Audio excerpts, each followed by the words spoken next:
This is WNUT Talk on the WNUT Radio Network.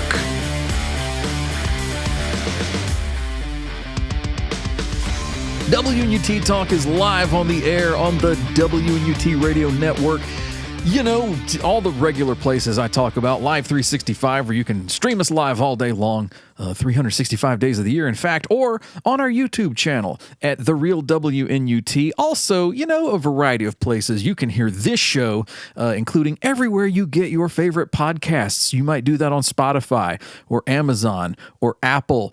It's all those places too. So, hey, you got a variety of places wherever you're joining us. Thank you so much. I am Brandon, hanging out here in the WNUT studios today for a new invigorating round of WNUT Talk. And today, I'm going to be talking about one-album wonders. That is right. I've kind of had this topic bouncing around in the back of my mind for a while here. I've wanted to do one-album wonders for a good long while. I've talked about it with Paul. I've talked about it with Carl. I've talked about it with Kirk. I've talked about it with a few folks here in the WNUT family, and we've all kind of put in our 2 cents and influenced the direction of today's show, which I boiled down to 6 one-album wonders we're going to talk about today. The idea is bands who only put out one album and then disappeared, but usually they were really good albums. Then, you know, you may disagree. You may not find them all really good albums. Somebody out there probably does, though, and that somebody is usually me. Anyway, welcome to WNUT Talk today. I appreciate you being here with me, and I'm going to get right down to it with our first one-album wonder. It is an album by a band called Mother Love Bone. Now, some of the savvier music fans out there may recognize Mother Love Bone as being kind of adjacent to a couple of other bands out there. Number one is Pearl Jam. The other one is Temple of the Dog, which some of you may be saying, hey, you're going to get to Temple of the Dog? Are they one of your one-album wonders? Not necessarily, but we will talk about them. We're going to touch on that. We're going to cover that, and you're going to understand all of that here in just a moment. But Mother Love Bone put out an album in 1990 called Apple, which I think is one of the greatest albums to ever come out of the Seattle scene. You know, you might call it grunge, you might call it, I don't know. We'll talk about that as well. There are a few kind of file folders that album fits into. But anyway, to talk about Mother Love Bone, we got to go all the way back to a band called Green River in kind of the early to mid 80s in Seattle. Now, Green River had band members Jeff Ament and Stone Gossard, who would later be in Pearl Jam. They also had Mark Arm and Steve Turner, who would later be in Mudhoney, as well as Alex Vincent and later a man named Bruce Fairweather. And Green River was formed in 1984, and they're widely considered one of the first grunge bands that you're going to find in that scene. They were featured on the Deep Six compilation that came out in 1986, which also introduced the world to Soundgarden and the Melvins and a group called Malfunction. And keep them in mind, because we will come back to Malfunction very soon here. Anyway, in 1988, the members of Green River went their separate ways. Mark Arm and Steve Turner formed Mudhoney, and Jeff Ament, Stone Gossard, and Bruce Fairweather formed Mother Love Bone. But Mother Love Bone needed a vocalist. You may be thinking, is this where Eddie Vedder enters the picture and starts working with these guys? No, not yet. He doesn't come into the story for another couple of years. But remember the band Malfunction I just mentioned. Their vocalist was a man named Andrew Wood, and he had already begun jamming with Gossard and Ament, as well as performing covers in a short-lived project called Lords of the Wasteland that they all had going around the scene at the time. And after the breakup of Green River, this became Mother Love Bone, who would release an EP in 1989 called Shine, followed by that one incredible album I've already told you about called Apple in 1990. Now, Apple is hard to classify. It is part grunge, but it's also part glam. It's hard rock, it's alternative, it's funk-infused. As I said, it is one of my favorite Seattle albums of all time, and in fact, one of my favorite alternative rock albums of all time. I have long imagined and discussed and debated what could have happened in the history of alternative rock music, especially around Seattle, if this album had taken hold. The band had toured, and Mother Love Bone had become a success before Nirvana hit, and thus the formation of Pearl Jam hadn't happened. But why didn't all of these things happen? Why didn't they have a chance to do all the things I just said? Well, Andrew Wood, the immensely talented and charismatic and just dynamic vocalist of the group, died of a heroin overdose on March 19th, 1990, just days before the album was to be released. So before the album can even hit stores, the lead singer has died of a drug overdose. And that was it. the end of Mother Love Bone. The album eventually did come out in August of that year, and it did get some traction on Billboard's Top Heat Seekers chart in 1992, a couple years later, but some things would happen in the meantime that would bring attention to that record. But first, Andrew Wood's longtime roommate was a man named Chris Cornell. That's right, that Chris Cornell of Soundgarden had written a couple of songs in tribute to his late friend. Those were called Reach Down and Say Hello to Heaven. So he approached Wood's former bandmates who were floundering a bit. They had no idea what to do in the wake of their friend's death. They had this album out in stores, but they couldn't really do anything behind it. They couldn't celebrate it. They couldn't, their success was over before it had begun. So what they decided to do was, along with Soundgarden's drummer Matt Cameron and Stone Gossard's childhood friend Mike McCready, they formed the group Temple of the Dog, which was named for a lyric from the Mother Love Bone song Man of Golden Words, which was written completely by Andrew Wood. And that is where Temple of the Dog came from. You had this group, which was not technically a supergroup, although we would think of them that way in years to come, but basically just this group of friends who all orbited around Andrew Wood, got together to make some music in his honor after his passing, just to do something with that creative energy and something to honor their friend and something to kind of solidify and tribute his legacy, before the music fans who were kind of already starting to take notice of Seattle and pay attention to the sounds coming out of that city. And all these guys were on the brink of stardom, but not quite famous yet. In fact, the song Hunger Strike would retroactively become a hit in the summer of 1992 after both Pearl Jam and Soundgarden had become huge hit makers. But at the time they recorded it, it was the end of 1990. Nobody really knew. Pearl Jam didn't exist yet. And Soundgarden had only put out a couple of albums, one on SST Records called Ultra Mega OK. They'd put out a couple of EPs on Sub Pop. And then AM Records had released Louder Than Love, which didn't exactly set the world on fire. And Bad Motorfinger was still the better part of a year away. But there was a guy in Seattle at the time who was there to audition for the band that would become Pearl Jam. And he laid down a guest vocal on a song called Hunger Strike. And later, they would hire that man to front the band, which would become Pearl Jam. That was, of course, Eddie Vedder, singing on the only song on this album that has a vocal by anybody who's not Chris Cornell. And so that's what Temple of the Dog was all about. The album Temple of the Dog existed because the album Apple existed. The band Temple of the Dog existed because the band Mother Love Bone existed. And there you have it, The Incredible Apple by Mother Love Bone, the backstory that took us there, and the journey from tragedy to a new band that would eventually emerge called Pearl Jam that would entertain generations and generations. If you have not heard Apple, my God, go back and treat yourself. Listen to that album. You will be glad you did. Now, Temple of the Dog was retroactively called a supergroup. And of course, looking back on it, it's hard not to think of them that way, but you can see how they weren't really at the time. But beyond that, I kind of established a no supergroups rule early in the prep for this episode. Going into these one-album wonders, I kind of decided not to just throw a bunch of supergroups in there, because we could do that all day. That's also why I'm not going to talk about Mad Season, the mid-90s band with members of Alice in Chains, Pearl Jam, and Screaming Trees. But I will suspend that no supergroups rule for one album, and that is the album Blind Faith. It's also one of the only times you will hear me speak fondly of Eric Clapton. So on to our second one-album wonder. Let's talk about the group Blind Faith and their self-titled album, Blind Faith. This group formed in early 1969 after the breakup of the band Cream, which had featured Eric Clapton and Ginger Baker, and the band Traffic, which had featured Steve Winwood. And let me tell you, dog, I love some Steve Winwood. I started loving him as a kid in the 80s when you couldn't get away from songs like Valerie and Higher Love and The Finer Things and Roll With It, and motherfucker, Steve Winwood is a boss. And so I love me some Blind Faith. He can even cast a favorable glow on Eric Clapton as far as I'm concerned. So Clapton and Winwood, they get together and they start jamming early that year. And Baker joins them on drums. And they're like, hey, I think we got something here. So they get Rick Gretsch on bass from a band called Family. And by late June, an album is already done. Who the hell does that? But just from February to June, there's like a 4-month period of them just kind of jamming some ideas. And then boom, we have an album. We're going to take it to a label. It's going to get released. mean, of course, that's a no-brainer when you got heavy hitters like that behind it in the wake of these two other successful bands. These clowns just get together and sneeze out an album, and then it's going to be critically acclaimed. It's going to hit number one in both the U.S. and the U.K., and it's going to go on to be a cornerstone in rock music collections for generations to come. Now, did the Blind Faith album have big hit singles? Not really, no. Did it get glowing reviews from every rag that touched it? Not quite. Reactions were sort of mixed to favorable. In fact, I would tell you what Robert Christgau said, but he shits on most anything that's good, so fuck it.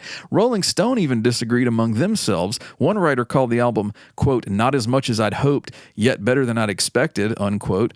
Talk about damning something with faint praise. But others at the magazine there praised it, Clapton specifically, with backhanded compliments that are especially fun for me to read, like, quote, well thought out and well executed with a good deal more subtlety and feeling than we have come to expect from Clapton, unquote. Now, the album did feature a topless picture of an 11-year-old girl on the cover. I know those aren't words you hear people say in that order very often, if ever at all. So let me repeat them slower. The album did feature a topless picture of an 11-year-old girl on the cover. Odd choice, dog. I'm going to blame Clapton. However, no, I don't know that he had any fucking thing to do with that. In fact, I think the photographers pretty much said that it was his concept. The shot has come to be an iconic piece of art because why not, right? In fact, I'm racking my brain right now for the photographer's name. I cannot come up with it, but I know I've read an interview where he basically says if he had used somebody older, somebody of age, basically it would kind of the shot would have taken on this kind of lascivious nature. You know, it would have been considered more lewd, and it would have lost the kind of depiction of a type of innocence that you saw in the shot. So okay, I mean, fair. Like I said, the photo has become iconic, but odd choice, dog. Anyway, the album would feature 6 tracks and more than an hour of music. That's a shitload of runtime per song. But anyway, who am I to judge? Subsequent reissues through the years would add 4 more tracks, 5 jams, and 2 alternate takes, and a partridge in a pear tree. But that would be the full extent of Blind Faith music that we would ever get, which was also a problem with touring this band anywhere that year. They pretty much maxed out their repertoire in under an hour, and audiences didn't know the stuff very well. So they could have stretched the sets out by jamming a bit, but guess who had a problem with that? Fucking Clapton, of course. Always the creamy, smelly center of a shit strudel is Eric fucking Clapton. But anyway, after the band played a string of shows that summer, they split by the end of August. They also didn't play Woodstock, though Eric Clapton was actually for that one. It was the band's management who foolishly said, nah, set this one out, guys. You don't have enough material. Good call, geniuses. Those performances are still being studied today, so, you know, why would you want Blind Faith to be a part of that? Anyway, Clapton would go on to form Derek and the Dominoes in 1970, which is another one-album band. You may have heard one of their songs, Layla, small hit, but sorry, I only allow one Clapton per list, and Winwood would go on to keep having a legendary career, reuniting Traffic through the years, launching a hugely successful solo career, playing on albums by everyone from Jimi Hendrix to B.B. King to George Harrison to David Gilmour, to Billy Joel, to You Get the Fucking Idea. Hell, he's on the new Rolling Stones album that just released as of this episode's hitting the airwaves. So yeah, love me some Steve Winwood. Go back and check out Blind Faith by Blind Faith, 1969. I actually have a deluxe edition, a 2-disc set here that contains pretty much every goddamn note the band ever laid down on tape, if you're not talking about live performances, which you can actually get one of those as well. If I remember correctly, they did release a full concert film of the band's first gig, so that's out there. You can check out some Blind Faith. You know, it's not going to be for everybody, but it's definitely for me, and that is a one-album wonder that I gladly put my stamp of approval on right here on WNUT Talk. Hey, we got more of them on the way. Don't go anywhere, because I got a few more bands that put out one pretty fucking good album coming your way right after these words from our sponsors. Kids playing radio for 30 years. WNUT. Hey man, this is the Jazz Man, and you are laid back listening to WNUT, you groovy cats. You are back on WNUT Talk. This is Brandon hanging out here in the WNUT studios today, just kicking back, surrounded by albums, not vast discographies by bands I love. No, I'm surrounded by like one album here and one album there by bands who only put out these one albums and then for whatever reason disappeared, broke up, went kaput, Splitsville, whatever the case. For whatever reason, these bands called it a day, called it a career, or even disintegrated after one album. And that's what we're talking about today. Before the break, we just went over Mother Love Bone's Apple from 1990 and Blind Faith's self-titled album from 1969. Who's next? Oh my God, I got a little band here from the Sunset Strip, from the waning days of the LA scene back in the day, called Life, Sex, and Death. And they put out an album I'm going to talk about here in a moment called The Silent Majority. But first, let's talk about where this band came from and how they got there. Life, Sex, and Death was formed from the ashes of a band in Chicago called Bottoms Up. Bottoms Up breaks up in the mid to late 80s, and they formed Life, Sex, and Death, who kind of started out as a bit of a hair band in those days. A lot of the early history is not very well documented, but what I can confirm with my own eyeballs is that they had a write-up in the Chicago Rocker newsletter in October of 1988 and a promo video out in 1989 called American Noise, both under the name Life, Sex, and Death. You can even go watch that video on YouTube. It was your standard hair metal fare. So yeah, they were not going to stand out as the hair band era was coming to a close around that time. See Pretty Boy Floyd. You remember them? Damn right you don't. Late 80s hair band debuts were doomed to be footnotes in the rock pages, and most bands, Life, Sex, and Death included, saw the writing on the wall, and they decided, we probably should do something to at least keep up with the times a little bit, at least change, at least sort of hedge our bets and see where things are going. And so as hard rock begins changing in the early 90s, previously glam flavored bands were taking on a bit of a harder edge to their sound. See groups like Pantera or Alice in Chains or Skid Row, etc., etc. And so Life, Sex, and Death did very much the same thing. And they started kind of tweaking their sound, bringing in a little bit of a harder edge, bringing in some more of the bottom end, kind of getting away from the big hair and the wailing type of vocals, at least for the most part.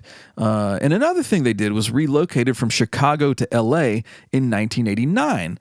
That was where the music was, at least for the decade prior. And though, like I said, it was approaching kind of the dying days of the Los Angeles scene as far as rock was concerned. Rap was going to be another ball of wax altogether. But for 1989, LA was still the place to be if you were a hard rock band with a lot of hair in the 1980s. Now, by this point, lead singer Chris Stan had morphed into something that captured the imaginations of audiences in the clubs where the band played. Gone were the flowing locks and the good looks that you can see in the American Noise video. Instead, Chris Stan had put on a little weight. He was wearing thick Coke bottle glasses. His hair was short and curly and disheveled, and he wore a rumpled, dirty suit that kind of looked, and by all accounts smelled, like it needed a few good cleanings. Chris Stan had become Stanley, basically posing as this eccentric, rambling bum. He would walk around the crowd before concerts would start, just kind of mumbling to himself and looking troubled and smelling like hell. And people often complain that he played that role a little too well. If you go back and you search the papers where they would write up, Life, Sex, and Death came to town and played a gig, you would often see reports that Stanley, the frontman, would have been seen like, a block away, knocking on a garbage can or digging around in a dumpster. Like, this was performance art on a level that he fully committed to. And he made people believe that everything was kind of not all together upstairs. So he really went all in on this kind of character. But when the band hit the stage, Stanley was a dynamic and very unique frontman with a powerful voice that stood apart from other, rock and roll frontmen at that time. And word of mouth started to spread about this new band, which really wasn't like anything else on the Sunset Strip. So they start getting a buzz, and Warner Brothers gives them an audition. And the next thing you know, they're signed to Reprise Records under the Warner's umbrella. And in the summer of 1992, the band put out their debut in what would be their only album, The Silent Majority. But the big question was how to market this kind of unique band. As bass player Bill Egar put it, first we were credited with the unlikely Motley Crue meets the Sex Pistols, and everyone thought we were glam, but we performed in shorts and t-shirts, and so we became alternative. Fuck it, we're just a rock band trying to convince security to let our singer into the venues. So that's kind of a cool way of looking at it. When you kind of take the dirtier side of glam and Motley Crue and you throw in the chaos and the attitude of the Sex Pistols, to me, that does kind of sum up a bit of the band's aesthetic and approach and kind of attitude and aura maybe. But anyway, there was an intelligence and a wit and a level of social commentary in their lyrics that was not common among other Los Angeles bands at that time, and which would become far more common as the 90s rolled on and you got into alternative and you got into grunge and you got into Nine Inch Nails and you got into like angst and politics and taking on religion like Marilyn Manson did. We weren't getting quite that deep yet, but we were starting to see a shift, especially from the days of like your Poisons and your Rats and your Warrants.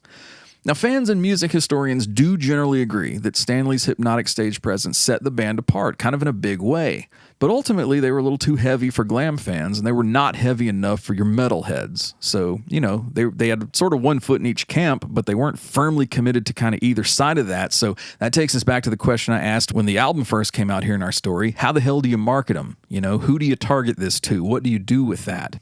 I'm sure in retrospect, you could have put them on tour with a Soundgarden or an Alice in Chains, but at the time, you're looking at this group, they still kind of have some of the remnants of glam metal in their look. They're not wearing flannel necessarily, so the record label probably thinks, well, they don't really fit there. They're going to get booed off of that stage. It's an interesting problem to try and solve if you're standing there in the summer of 1992, I would imagine. You know, hindsight is always 20/20. We can look at these things and say, man, if only they had thought to do this. And I have thought similar things 1,000 times with Life, Sex, and Death because I really like them and I wish somebody had come up with the right thing. But anyway, it also didn't help that the label chose, I'm not making this up, to send out the song Fucking Shit Ass to radio, which of course declined to play it. They didn't even send out an edit that was suitable for airplay. They just sent them the album version and a Reprise Records promo sleeve.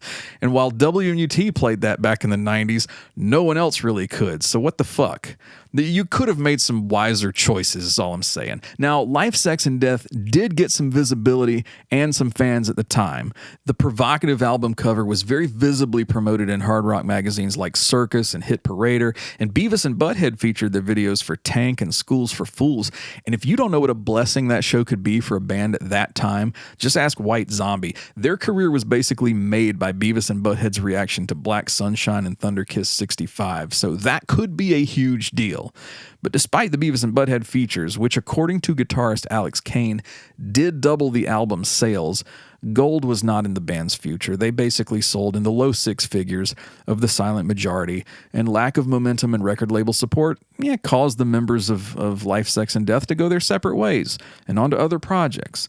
Now, Stanley, a.k.a. Chris Stan, started putting together demos for a second album and trying to piece together a new lineup, but Warner Brothers did some restructuring at the label, and Life, Sex, and Death didn't fit into Reprise's future plans. So, at the end of the day, it really just wasn't meant to be. You know, when the wheels came off of this one, there wasn't really enough momentum left to get this cart back on the road. So all we could really do was just look back and say, man, what could have been? Alex Kane is still active. The guitarist was an early member of Enough Z Nuff and actually rejoined them as their lead guitarist for a couple of years in 2019.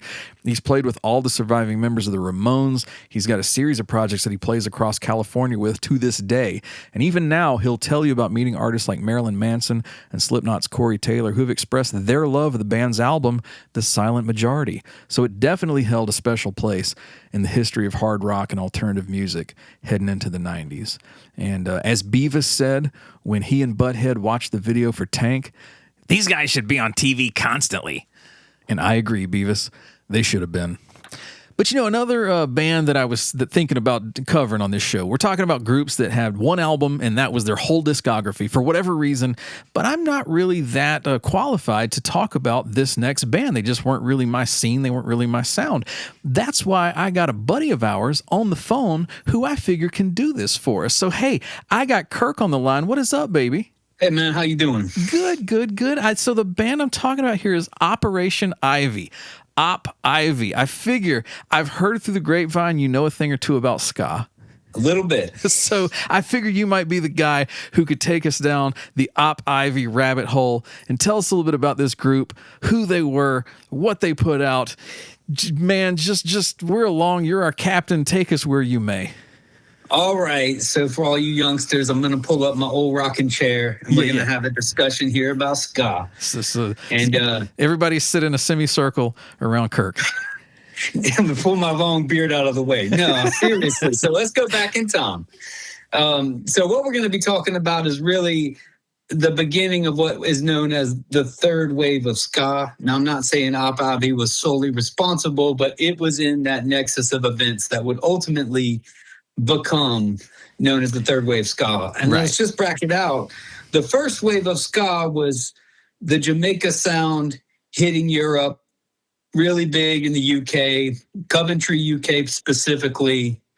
And the second wave of ska was born out of that wave, which was received in the UK primarily in what was Coventry, UK, and that created the Specials, and the Specials kind of blew up and started the second wave. It hit Europe, and then it eventually hit the US, and they were really into that sound. Right. And then in the third wave, or what would become known as the third wave, was the punk scene adapting the ska riff, and then it hits Berkeley, California. Mm-hmm. And that's really where the roots, I think people would say, that third wave kind of exploded out of. Now, roughly what time period are we talking here? We're talking like sometime mid to late 80s? Right. First wave came out. It really hit the UK in the late 60s, and it was really enjoyed through the 70s. And in the late 70s, mid 70s, you started getting bands like the Specials, the Two-Tone Era. That rolls out in its wave. It hits Berkeley, California, and that's in maybe like the mid 80s. You're talking 86, and Operation Ivy specifically 87. So we're not talking about the progenitor band. We are talking about one of the fundamental bands of that Berkeley, California ska punk scene. Right. I'll put it like this to pin the timing. Mm-hmm. A long time ago, I had a discussion with our buddy Sean Fogel about a band everybody knew at the time, No Doubt. Long time friend of the show. We love Sean. Right. And you think No Doubt, you think early 90s. That band actually predates Operation Ivy. I know. No Doubt ska sound was in 86. Operation Ivy and the Energy, that's all 1987. And that is primarily located in that one central location, like I said, Berkeley, California. The label that's producing Energy, specifically Operation Ivy, Lookout Records, Green Day released its first two albums on Lookout Records. Oh, so we're talking like 39 Smooth, I think, and mm-hmm. They were putting out kind of the early precursors of what would become the sound that people knew for Green Day at that time. Right. So we're talking, it's percolating at this point. It hasn't hit. I honestly, just to full disclosure, when I found out about Operation Ivy, it's from people I was a senior in high school. So we're talking 97. So the band had already been formed, recorded its one album, right? Incredibly influential album, and had died and reformed into Rancid. Yeah, and that's what I was going to ask you. So the remnants of Operation Ivy went on to be very influential on throughout the 90s, went on to be big in the punk and pop punk scenes and very visible. But a lot of people didn't know, about this album Energy, which came out in 1989, and, sort of how that figured into the whole story. And Tim Armstrong, a.k.a. Lent, if you were to flip over Op Ivy and you were to look, you would see Lent, went on to be the big name in Rancid. And ultimately, the song Time Bomb, yes, he would adopt that name, Tim Time Bomb, and do his own kind of individual recording. Oh, okay. And truly a wondrous career. This guy's a true American poet, I would say. Very, very cool. So when you first discovered the album Energy, what were some of the standout tracks for you? What are some of the things that when you put on Operation Ivy, what are some of the tracks that you still, rock to this day? So I will say Sound System, and here's a fun story about Sound System. Mm-hmm. We actually, the whole punk ska scene in my high school lobbied incredibly hard for control over the playlist at pep rallies. And we actually got actively lobbied, positioned, put ourselves into the power of getting onto the list and putting Sound System on there. And I just remember them playing it. We go nuts, but the whole school's going nuts. And they half these people never heard this track before. Right. Bombshell. Oh, okay. Absolutely dynamite song. And then Everybody Loves Officer. That's a great one. Very cool. And that was a single. You paint a very vivid picture of the fact that in the 90s, people would hear these sounds and get a kick out of it, even though they didn't really, know the scene. They weren't really a part of the scene. You had bands like, MXPX was getting big at the time. The Mighty Boss Tones would get big later. I mean, it became a very commercial sound, and people responded to it for whatever reason at that time. Yeah, it was a real shaker. Like the band certainly didn't last long enough to have a hold or an impression. Not true with Rancid, obviously. Yeah.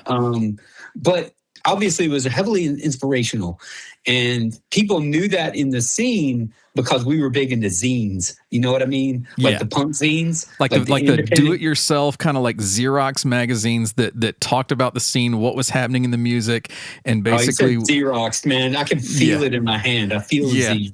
It was like, the early days before you could just go on and create like a Facebook group or something, Yeah, and they would be talking about, what was before Rancid or what was before Dookie, Green Day specifically. Right. And I will point out, for the listeners, pay attention now. Mm-hmm. Billy Joe Armstrong, Tim Armstrong, they weren't related. Not related. Oh, okay. Gotcha. All right. But I thought you were gonna drop a bombshell on me there. No, but their children did form a band together, which is kind of funny. And they did share a record label for a time, and they were both on lookout. If you had hit me with that and I didn't realize it after all these years, that would have been a real time bomb. See what I did there? Oh, my God. That was a fake out. And then another thing I would point out is, to take it around the world, I'm going to give you 2 instances of inspiration so that your listeners can kind of feel the whole everything is connected to ska meme, right? This is something that for those listening, this is something that I hear from Kirk on a regular basis, and he proves it time and time again. It blows my fucking mind. So here we go. So when I was young and I was listening to Op Avi's, you talk about inspirational songs, Unity, right? There's a big Operation song, Unity. Ain't nothing wrong with another Unity song. And you were always hearing, Unity was a big theme. But if you go back, there is a Desmond Decker talking about First Wave. There's a Desmond Decker song called Unity, UNITY, Unity. And so when they're saying ain't nothing wrong with another Unity song 20 years later, they're still on that same theme. It's the same theme that would cause the Toasters in the second wave to quit. Talk to me about Unity. That only works when the beers are free.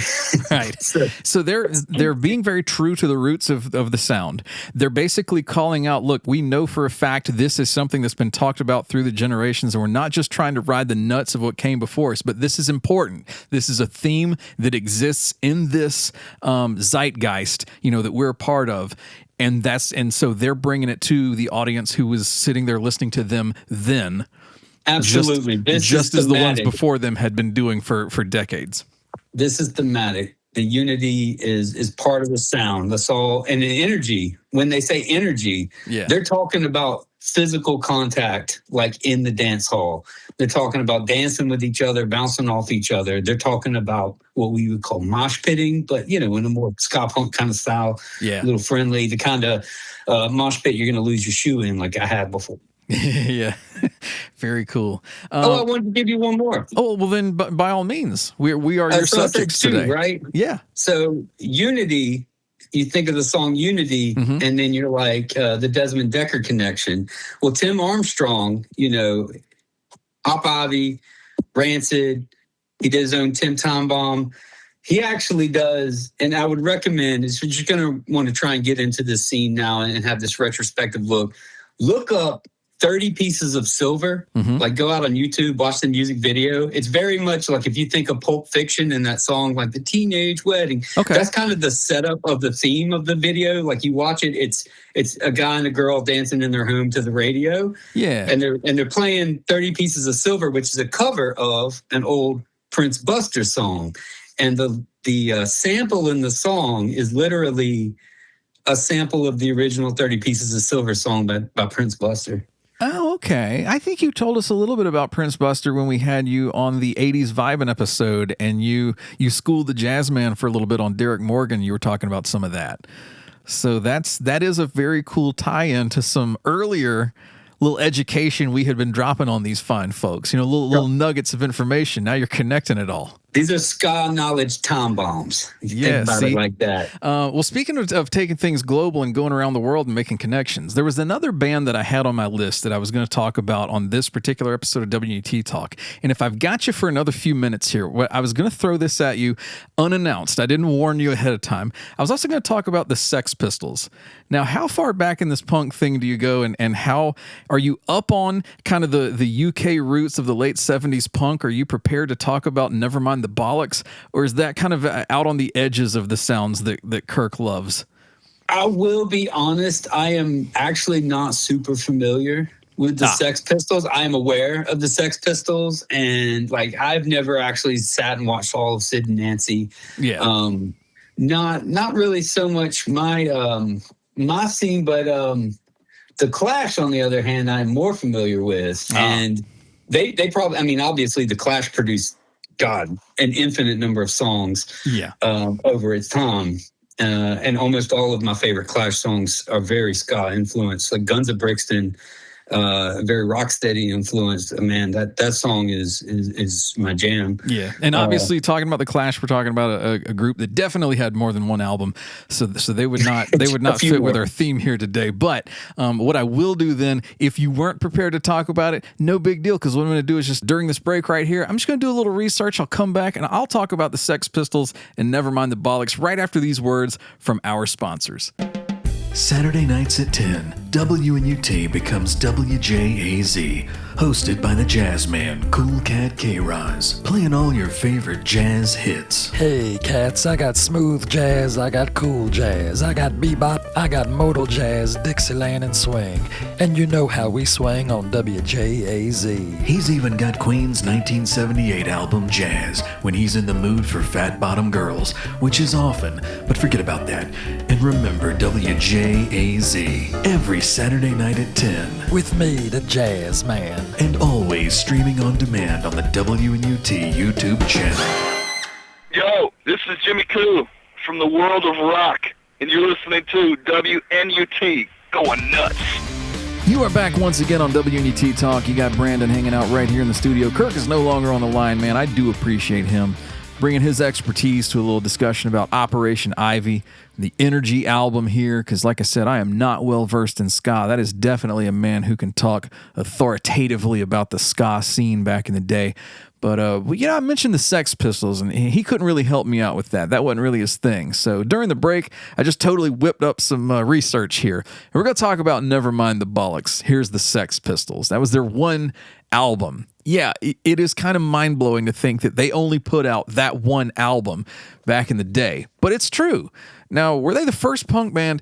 No, not by far, but they did launch punk into the mainstream, specifically in the UK. The Sex Pistols formed in London in 1972, and the lineup would shift a bit over the coming years. But by the time John Lydon, a.k.a. Johnny Rotten, joined in 1975, the lineup was pretty much in place, and the group got down to business, making rock and roll history. From November of that year, the group played everywhere in London that would have them, and they began attracting attention in early 1976, inspiring the formation of countless groups along the way, from the Buzzcocks to the Clash, and the band became kind of bad boy anti-heroes to the unwashed legions of punk rock fans when they swore on the British Today Show.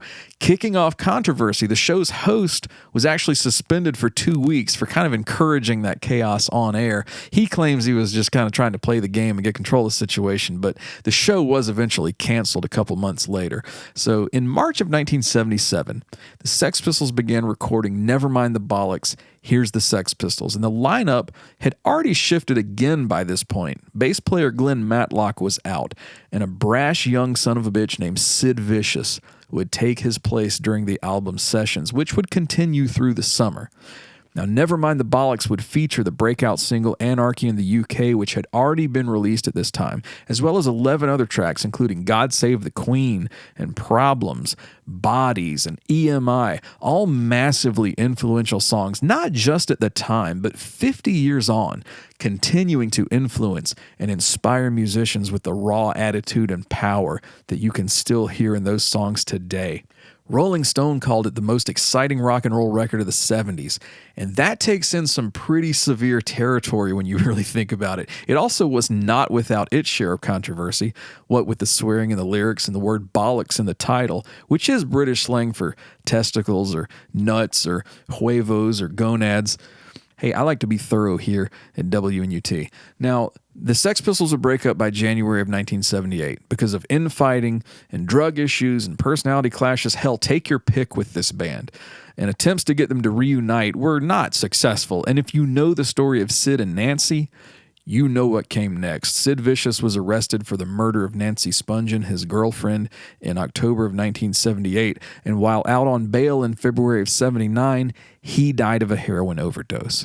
So John Lydon went on to form the band Public Image Limited. Steve Jones would play with a handful of bands, including Neurotic Outsiders with Duff McKagan. And eventually, starting in 1996, the surviving members of the Sex Pistols have reunited for a handful of tours and shows through the years.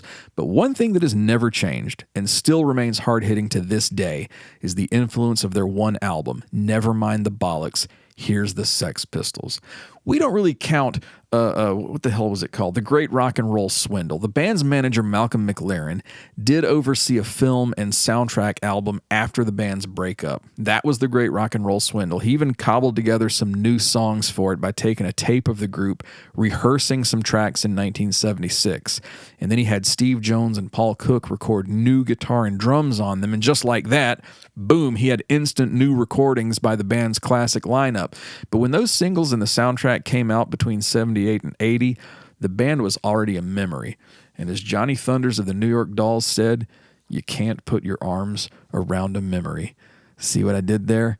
That's beautiful. I took it back to some of the original, the New York City punks, the New York Dolls. I'm just going to pat myself on the back here for a second. Before I move right along to our last one album wonder of the episode, and let me tell you, this one's kind of a labor of love on my part. I discovered these guys digging around through a crate of records at a flea market a few months ago, and I had never heard of them before. And I was so disappointed in myself that I hadn't heard of them at any point in the previous, what would it have been since this album came out? 40 years since this album came out, and I'd never heard of them a single time. And so I'm rectifying that, and I'm also passing it along to you. I am talking about a hip-hop group from the 80s called the White Boys. That's right. And to tell their story, we're going to talk about a guy named Todd Ray from Lancaster, South Carolina. Now, as a teenager in the early 80s, Todd Ray heard a friend's copy of Planet Rock by Africa Bambaataa, and he fell in love with the sounds of this new emerging music out of New York City. So he got some turntables and he started DJing, and he got good at it. And he started doing it in clubs. And he started making trips up to New York and buying the latest gear and the latest records and bringing it all back down south and mixing it into the work he was already doing. And this was the early days of commercial hip-hop. And in South Carolina at that time, nobody really knew a lot about this stuff. So people were coming out to the clubs where Todd was DJing, and they were hearing things that some people in New York weren't even aware of yet. Every cent that he made, he just reinvested it back into his record collection and back into his gear. And pretty soon, Todd put a group together, and they began performing as Double Trouble, but club owners and fans would just call them the White Boys because it was not common at that time to see white dudes doing hip-hop. The Beastie Boys were just on the cusp of breaking through nationally. I mean, we didn't really know about them in South Carolina yet at this time. So Double Trouble makes a demo, and they also get into the finals of a talent competition in nearby Charlotte in 1986. And guess who was judging it? Representatives from Def Jam and Polygram Records. Now, unlike the Fat Boys, who we've talked about on WNUT, they won a talent competition at Radio City Music Hall that launched their career and got them signed to a record deal. That was not in the cards for Todd and his friends. They did not win the finals of that competition, but like the Fat Boys, they did get offered a record deal based on their performance at the show. So the White Boys headed up to New York City. By this time, Todd's using the stage name MJ Precise, along with his friend MC Exact handling additional vocals, and a guy named Mr. Ed on guitar. And they hunker down in Rosedale, Queens, and they start working on an album for Tin Pan Apple Records.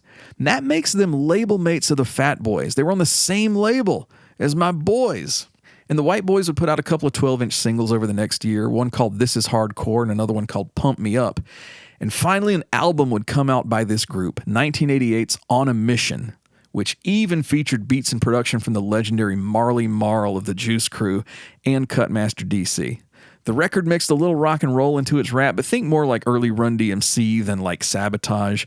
And the group even did a song based around Wild Cherry's Play That Funky Music 2 years before Vanilla Ice came along. So, the White Boys were kind of seeing some opportunities that would turn out to be big for somebody else later. Again, you just, begs the question, what could have been? But anyway, did it make a splash? No, not really. But as for Golden Age hip hop, it is a solid album with catchy beats and decent rhymes. And personally, I'm kind of surprised that it didn't make a bigger impact than it did when the singles started coming out in '87. But when you consider how stacked the field was getting by 1988 when the album came out, I can understand. It would have stood more of a chance if it came out a couple years earlier than it did, but by '88, Public Enemy was already making a splash. NWA was emerging. They'd had some singles out, and by the end of the year, early '89, we would see the Straight Outta Compton album hit stores. Lyrics needed to be more inventive, and they needed to be more poignant. They needed to be wittier, and they were harder hitting than they had to be even a year before. So, they kind of had an uphill battle to fight, just being some white boys from South Carolina, a little behind the curve when they started doing this stuff. So the group breaks up. Todd moved back to South Carolina. He still worked on his production skills, and after he saved a little money working his family's business, he headed back to New York City, and he won over the staff at Big Beat Records with what he could do, and he earned an internship and later started producing hits for the label. This led to work with MC Search and Cool G Rap and Cypress Hill, and after he produced one of the tracks on the Judgment Night soundtrack, remember, that soundtrack featured all collabs between big-name rap and rock acts.